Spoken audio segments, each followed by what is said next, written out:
that. So in our state convention, we have seen a theological direction movement.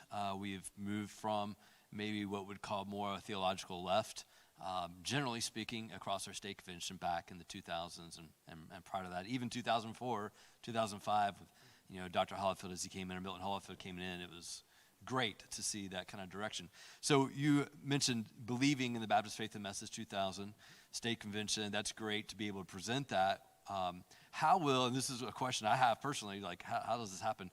How will you keep the state convention going down that theological direction of the Baptist Faith and Message, and yet at the same time we know that we have churches that do not adhere to the Baptist Faith and Message 2000, an earlier one, and would probably call themselves a little bit more left theologically. How do we keep that direction? What are your thoughts on some of that? That's good.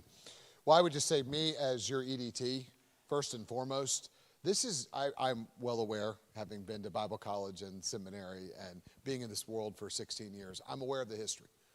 But for me, I have no baggage of that.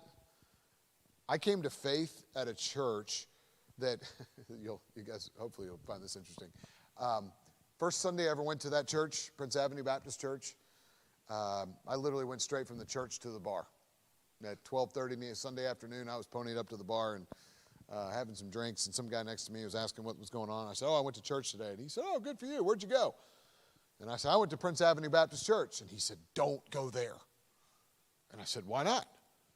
And he said, man, they're serious about Jesus at that church. He said, come to my church. I get drunk with my pastor all the time. And I probably laughed that off and, acted like I thought that was cool. But here's what I thought. Christianity is a really dumb hobby. I could think of a lot of better things to do. I wanted to discover what was this that made these people tick. Who was this Jesus? I only know, I've only been changed by God's inerrant, infallible, all-sufficient Word of God. I know no other way. And if I didn't believe that that wasn't the Word of God, I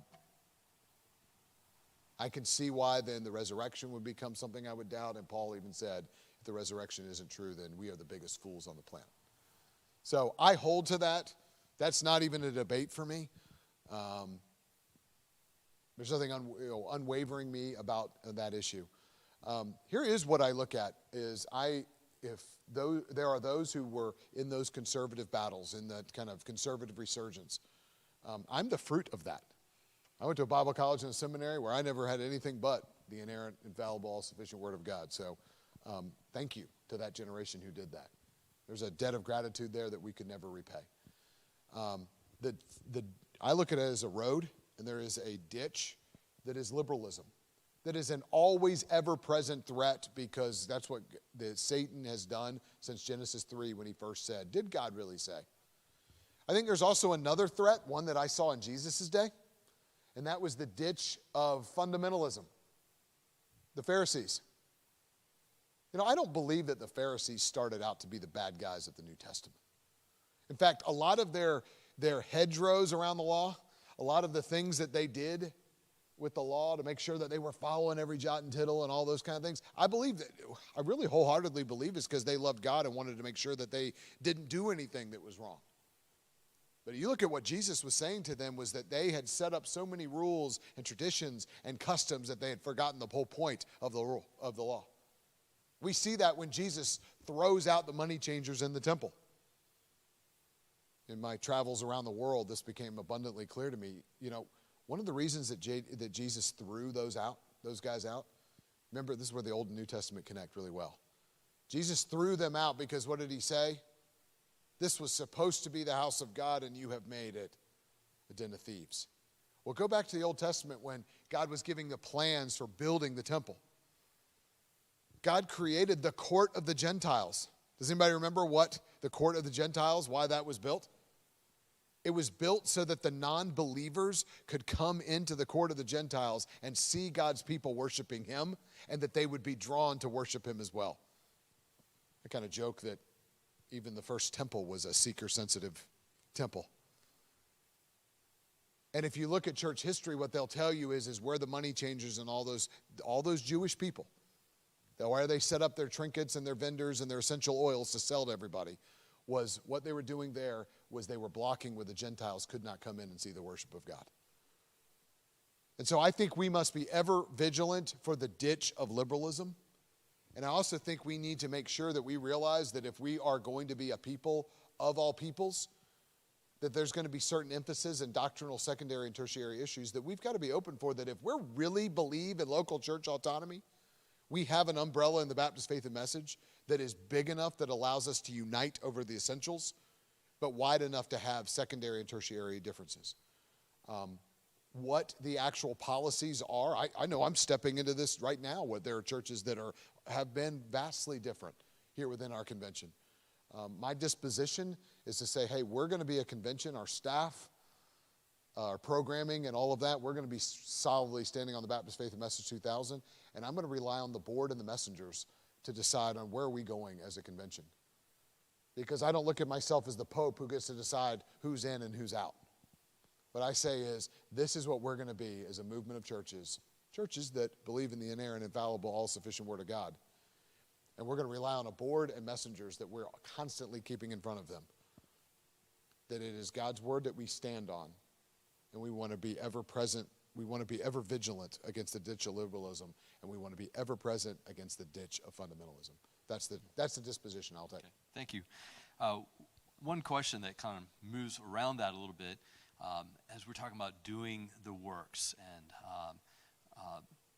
serving well our communities and our state, one of the things that's interesting to kind of think through, we've seen in those eras where churches were a little bit less than conservative in holding to a standard of the Bible being inerrant, that one of the things that rose was social gospel, where that was the thing that was done. And so the gospel looked like social gospel. What are your thoughts in separating, so to speak, the gospel from the social gospel? How do you move in our churches, move in our state convention, and say, okay, what's the difference, and how do we keep on the gospel? That's good. Great question, important question. I'm not going to try to define for people who are watching online or in this room what the social gospel is. I think there are people who have various definitions of that, and I'm not going to answer it that way, Jared, unless you really want me to come back and do it. Here's what I will say.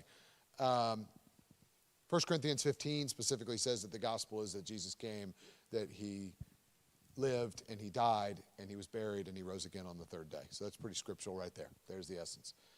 We have said at our church that the gospel you can sum up in 4 words. This is what I teach my kids. Jesus in my place. We have a song they sing, Jesus in my place. And so Jesus didn't just die for me, he died instead of me. He paid the price for my sins because he lived the life that I could never live, and he died the death that I really deserved. And so that is the essence of the gospel. I've gone all over the map on this because when I was a missionary in Honduras, I ran into a lot of people, I don't want to say the name because I don't want people thinking I'm picking on them. I ran into a lot of organizations that did amazing work. Well drilling and school programs and orphanages, and they were secular and sacred. They did a lot of good work, and there was zero proclamation of the gospel. And for me personally, I just thought to myself, we're just making people more comfortable on their way to hell. I just couldn't live like that.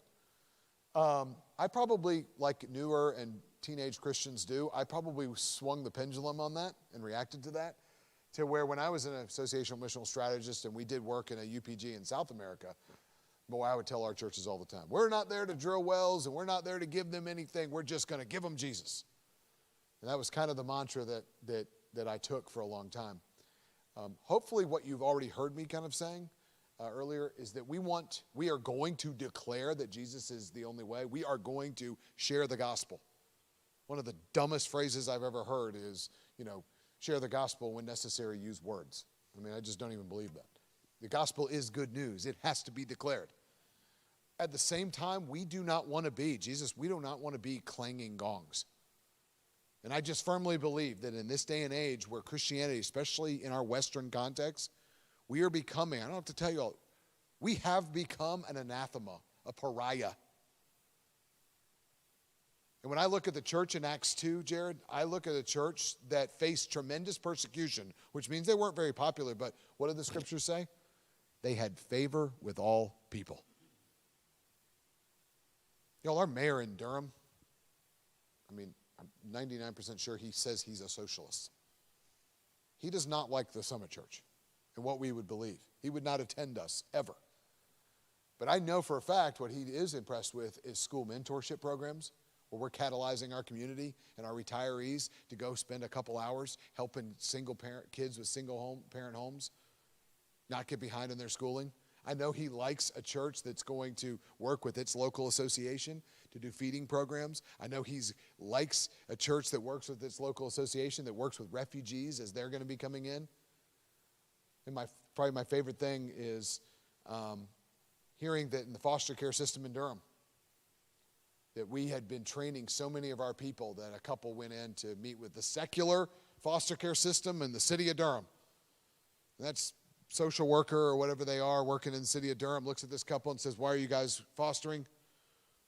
And they said, "Well, ma'am, that's because the Bible teaches us that without Christ we were fatherless, and that God in his love adopted us to show us his great love, and we'd like to do that with children." The lady looks up at her and said, "You all must go to the Summit Church." They said, "How'd you know?" She said, "We hear that all the time. In fact, we've changed our entire foster care system of how we've done it because so many volunteers have come in."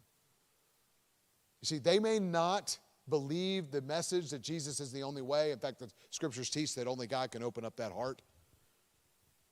But I want our community, I want our state, our communities, I want the city of Raleigh knowing that whenever another pandemic strikes, or there's a hurricane, opioid crisis, homelessness, that, wow, the Baptists are always those first ones that show people they care. And I just think it's time for us to not only declare that Jesus is the only way, but we need to demonstrate that. That we care for widows, we care for orphans, we care for the homeless, that we'll look them in the eye when we stop at a traffic light. We're not going to go, "Man, if you just pull yourself up by your bootstraps and go get a job, everything would be all right." I don't know how that guy got there, and I am sure that there is some good structure that needs to come. But I also want to be somebody of great compassion. Because I look at Jesus when he looked at the woman who was, you remember when the Pharisees brought the woman that was caught in adultery? Adultery, we all know is bad. Jesus wasn't soft on adultery. They brought him and they said, "Oh, not only did we catch her, we caught her in the act, Jesus." And he said, "You who is without the first stone, you throw the first stone." And that woman looked up and they were all gone. Jesus said, "Yep, there's nobody here to condemn you." And don't miss this. I know we're preachers. Don't miss this. He said, "Neither do I condemn you either. Now go and sin no more." Now, I don't know about you, but the way I am with my kids, the way I'm with other people, is I want to reverse that order. I want to say, go and sin no more, and then I won't condemn you. Aren't you glad that's not the way Jesus is with you and me? And I just believe for a city that we can be known as a people of great grace. Look, we sing probably with this piano, how many hundreds, thousands of times have we sang of amazing grace? I think it's time for us to start demonstrating amazing grace in our community. Thank you. Todd, we are close to the same age, just 1 year older than you. And so when I hear the dates, I have a memory of what that is. 2004 sounds like a long time for the young guys, but you and I know that wasn't all that long ago. And so in that time, your story shares remarkable opportunities and growth in that time. I want you to share, if you would, who are the people that helped shape you, influence you, and as well, who are the people that hold you accountable? That's one of the things we saw in the process. We saw state guys, from other states move away morally. Yep. So what are the factors there to hold you accountable? So let me kind of go back to when I was following Jesus. I see that there were people who were discipling me before I ever started following Jesus.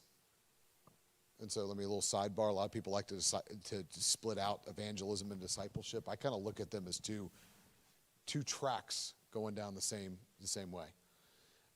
Certainly the closest guys in my life were a guy named Sky Pratt and a guy named Kevin Hines, called him Chappie. Those are two guys. They both did our wedding in a church very similar to this. And there isn't a week that goes by that I still don't talk to them 16 years later. I mentioned Mark Richt. I talk to him most Fridays. It was his early testimony and his influence in my life. My first pastor, Bill Ricketts, who just recently retired and I still keep in touch with. Our old pastor in Florida, Shelley Chandler, guy that was always thinking about how am I going to reach people. Dr. James Merritt, he was former president of the Southern Baptist Convention. He's got a TV program, kind of one of these mega church guys. But I remember with him, he was just a crazy Bulldog fan. And he used to write me when I was a sports reporter, like every week, asking questions about football. And when he heard I got saved, boy, he wanted to meet me. And he's just, I talk to him multiple times a week. Obviously, my own pastor, J.D. Greer. And contrary to the blogospheres and concerned networks and all this kind of stuff, my pastor is a former missionary. My pastor grew up in the Word of Life in the Independent Baptist movement. There is nothing liberal about him. He was the state spokesman for the marriage amendment that passed several years ago, if you remember. He was just the first president of the SBC that spoke at the March for Life nationally in D.C. He prayed and was asked by the Senate Majority Leader to pray over the confirmation of Supreme Court Justice Amy Coney Barrett. They don't give that job to liberals. He certainly had a tremendous impact on me in making sure that I keep the gospel center and above all. There's a lot of, even JD said, hey, I know that there's people who don't like me out there or they would do things differently than me. He says, Todd, with this new role, I don't want to be a hindrance to that. So you just throw me under the bus. Tell them about all those times we fought behind closed doors and you thought an idea I had was dumb, and you just tell them all of those ideas. Well, I'm just going to tell you, and I'm going to tell other people, I'm not going to throw my pastor under the bus because I'm not going to do that to my pastor, just like I wouldn't throw any of you under the bus. I love my pastor. He's one of my best friends, and I'm thankful for him. But I am my own guy, and I want to make sure that I am following Christ and being holy because that's what God has called me to do. And so you ask, like, what am I doing now? I believe the local church being God's plan A is not just a slogan for me. It's real. That first starts with my small group. And there's 5 couples and 1 single person in our small group. And those guys and I, we talk and meet almost daily, certainly weekly. These are men that have full access to anything in my life. At my local church where I serve as a pastor and an elder, my computers, my phones, everything, password is anybody has access to, covenant eyes, all those kind of things. Those are important to me for a couple reasons. One, selfishly, guys, I love my wife. I love my kids. I love my church. I do not want to do anything that causes the name and fame of Jesus to be shamed. I don't want to do that. I mean, I have a prayer often like, Lord, just take me out. Have me pull out on falls here. And take me out if I'm going to do something that would defame your name. By God's grace in 16 years, while I'm definitely a sinner, I have remained pure in all of those markers that I think would disqualify somebody. I've also experientially, I've seen it. A few years ago, we had a massive moral failure on my staff that reported to me. It was not only a moral failure, it was illegal. And I saw the pain that caused, not only for that family. That staff member was married, had a spouse, had children. And I saw the pain it caused there, but there were other victims. It hurt our team, hurt my family, it hurt our church. And for about 1.5 years, I was on a sexual abuse advisory group nationally for the SBC.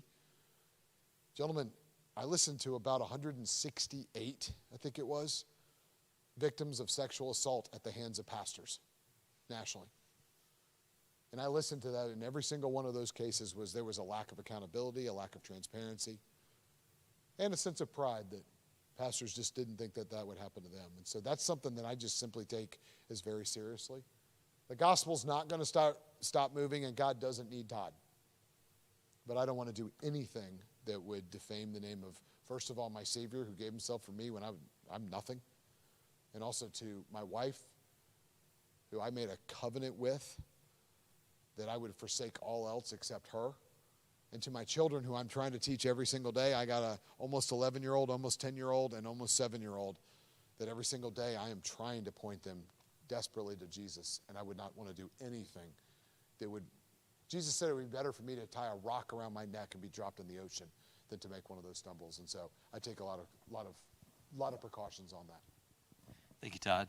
I want to take a few moments, let you guys ask questions. And what hasn't been asked yet, this is the time to ask them right here. And so I'm going to have to leave in just a few minutes. So I've asked Josh to carry that on when it's time for me to go. All right.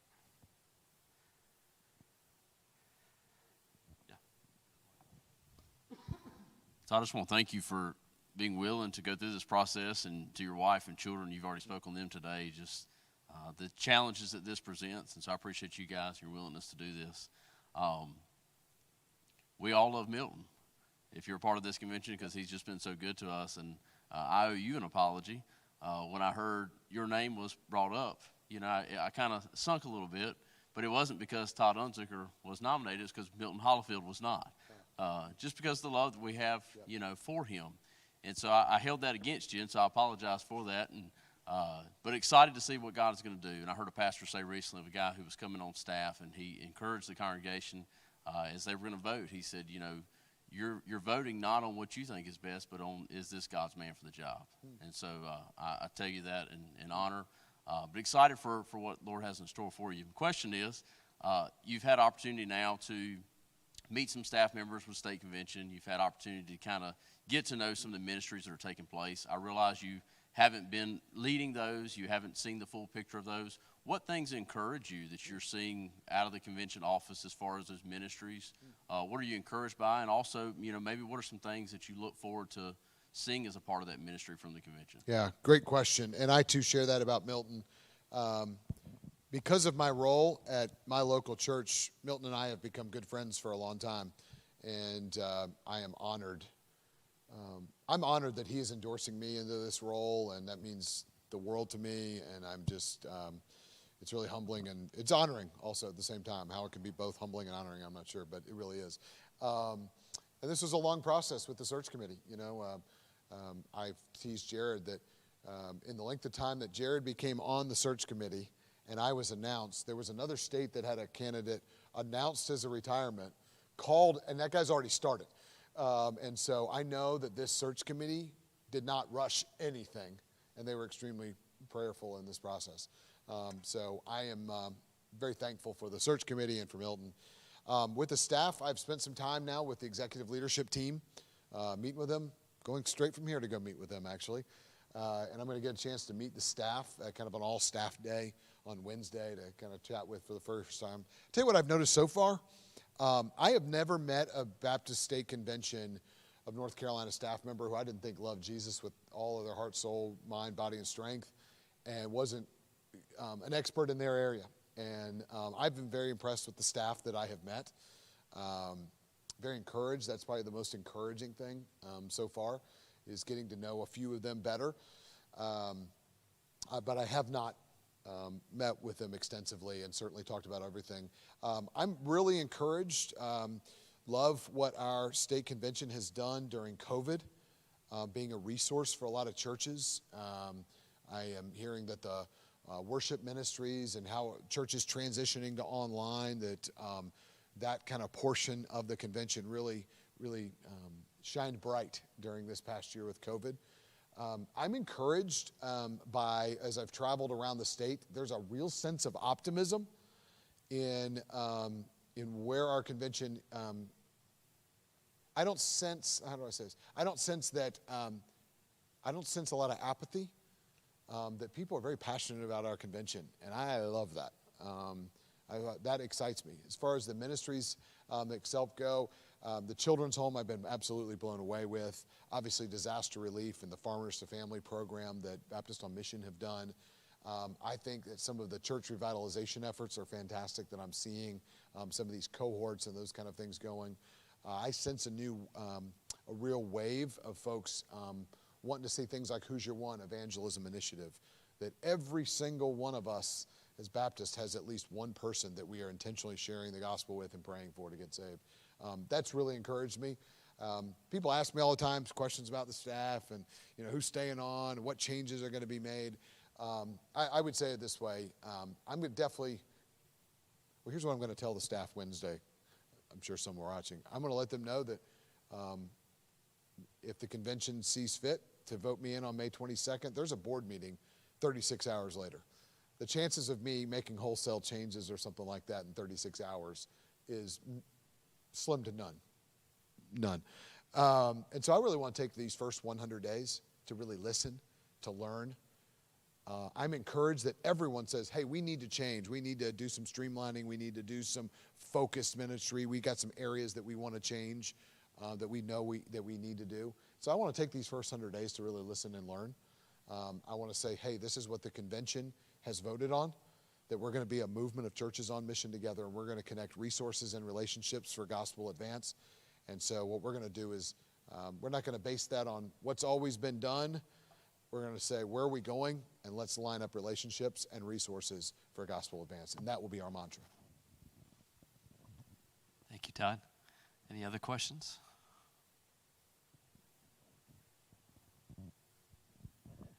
Todd, some of us have been to Southeastern and Campbell and other places, and we've watched our convention. And as a church, we've decided we're going to believe the Bible, teach the Bible, and we're going to do missions. Therefore, we did not support our state convention for the first large number of years that I was here, because we didn't have people there who believed, let me just give you one example, that Jesus is the only way of salvation. Still true for some people. It's amazing when things change, they all agree. But everybody's not with us when we talk about we believe the Bible is God's inerrant Word of God. So when Milton came along, we did missions, but we sent it straight to the National Convention, as a lot of churches here did. Then when he came on, we realized he's one of us. He believes the Bible like we do. I'm not going to support a missionary who does not believe that Jesus is the only way of salvation. And we had that. I studied under that. We prayed for the salvation of our professors. So that's where some of us have come from. And that's where, when it comes to God's Word, I'm all into missions. It's going to be. But I'm going to do it according to God's Word. And if we're going to carry a message that's not in with God's Word, I'm not with it. Amen. So that's where we are. Amen. And that's what we want to see happen. And Milton was the start. I've seen many, many through the years. And they're fine men. But they just didn't believe the Bible. And to me, that's fundamental in getting the gospel out. Thank you for what you shared. We love it. Thank you very much. Thank you, Pastor Scott. That's fantastic. Thank you for that. I understand that. My dad is 74, and he always told me, show me where a man sits, and I'll tell you where he stands on an issue. And I know that there's a generation before that they prayed for their professors. They prayed for their convention leaders in a lot of issues that were just I understand that intellectually. That's really hard for me to understand because I've never been around that at all. I'm thankful. So thank you for men like you that took a stand on that. I want to steward that well. I want you to hear my heart in that. It actually it seems foreign to me, if I can just be honest. I just can't. I don't know any leader in our convention, not one. And I've worked with all of them. You know, J.D. Greer is the answer to a trivia question now, the only SBC president to do 3 consecutive years thanks to COVID. And I've worked with all of them. And I am excited to say this, that every single one of our 11 national entity leaders affirms the Baptist Faith and Message 2000. Every single one. I know for a fact 39 of our 41 state conventions affirmed, their executive directors affirmed the Baptist Faith and Message. There's 2 that I think are duly aligned with CBS. I'm not sure. But I know 39 of them. I know the Associational Leadership Fellowship. Ray Gentry leads that with all of our associational directors. They all affirm the Baptist Faith and Message 2000.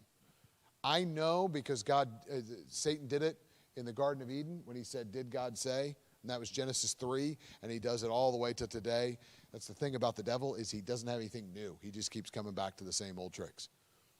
And so I know that we need to always be vigilant, and hopefully you're hearing me say that, to liberalism. What I'm thankful for is that in all of our, this is live, huh? In a lot of our squabbles that happen today, here's what I'm thankful for, is that the reality is we're not arguing over the inerrancy of the Bible right now. There isn't one leader.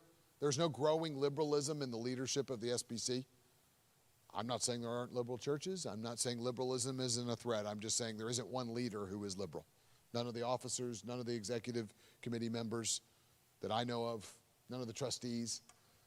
And in our state convention so far, I've met our president and vice presidents and worked with them. I met the entire search committee. I've met the entire executive leadership team. And I haven't met anybody that didn't stand on the authority of God's word. And I tell people, if you want a conservative Baptist as your EDT, I think you're going to like Todd Unzicker. Super. Well, Jared had to sneak out to do a funeral, so he passed the mic to me and asked me to kind of MC the questions. So is there any other folks who have a question for Todd?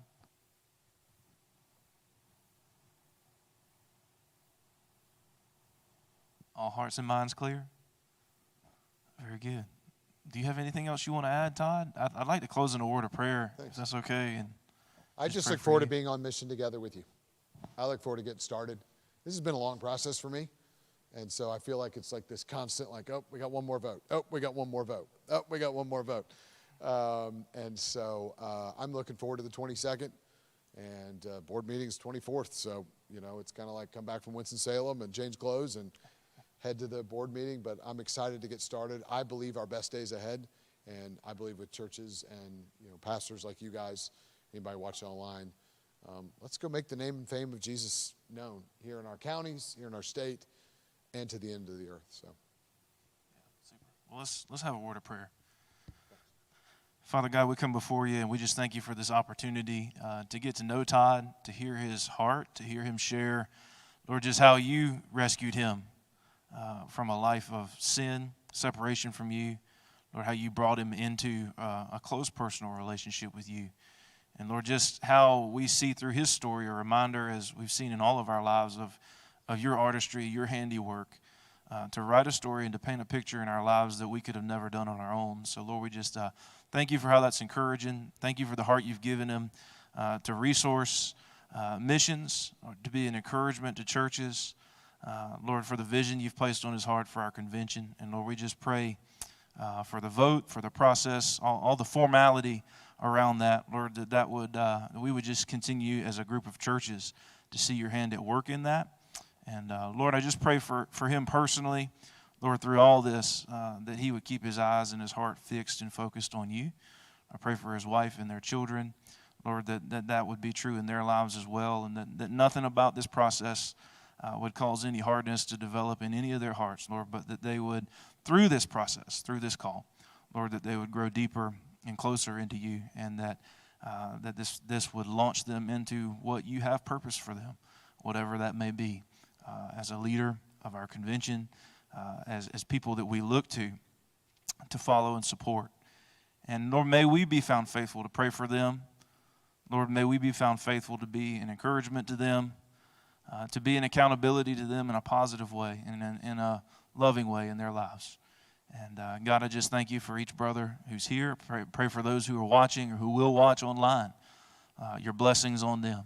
And we commit all this to you and pray it in the name of Jesus. Amen.